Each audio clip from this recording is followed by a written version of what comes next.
Salat asar, gaya munafik. Salat asar memiliki kedudukan istimewa dalam Islam. Karena salat asar termasuk bentuk zikir mengingat Allah di waktu sore. Allah Subhanahu wa Ta'ala berfirman, yang artinya, peliharalah semua salatmu dan peliharalah salat wusta. Berdirilah untuk Allah dalam salatmu dengan khusyuk. Quran Surat Al-Baqarah ayat 238. Yang dimaksud salat wusta adalah salat asar. Menurut pendapat mayoritas sahabat dan tabi'in, serta pendapat mayoritas ahli hadis. Dalam salat ada batas awal dan batas akhir. Sementara batas akhir salat asar ada dua. 1. Batas ikhtiyari. Batas ikhtiyari adalah batas di mana orang dibolehkan untuk melakukan salat asar dari sejak masuk waktu sampai masuk batas ikhtiyari. Batas ikhtiyari salat asar adalah sesaat sebelum matahari menguning. Dari Abdullah bin Amr radhiyallahu anhuma, Nabi Shallallahu alaihi wasallam bersabda, yang artinya, waktu asar selama matahari belum menguning. Hadis riwayat Ahmad dan Muslim. 2. Batas doruri.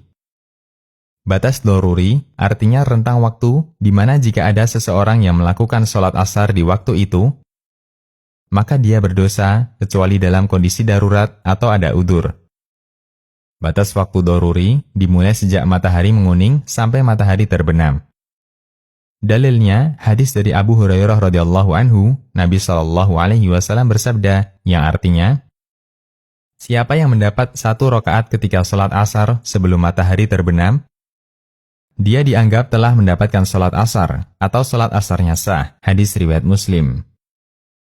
Jika ada orang yang menunda sholat asar hingga matahari telah menguning, atau bahkan mendekati waktu terbenam tanpa alasan yang dibenarkan, maka dia berdosa. Meskipun sholatnya sah, dia berdosa karena telah meremehkan sholat asar. Nabi Shallallahu alaihi wasallam pernah menyebut sholatnya orang munafik. Dia secara sengaja menunda-nunda waktu sholat hingga mendekati berakhirnya waktu sholat. Dari Anas bin Malik radhiyallahu anhu, Nabi Shallallahu alaihi wasallam bersabda, yang artinya, itu sholatnya orang munafik, duduk santai sambil lihat-lihat matahari, hingga ketika matahari telah berada di antara 2 tanduk setan, yaitu menjelang terbenam, dia baru mulai sholat dengan gerakan cepat seperti mematuk 4 kali, tidak mengingat Allah dalam sholatnya kecuali sedikit. Hadis riwayat Muslim dan Ahmad.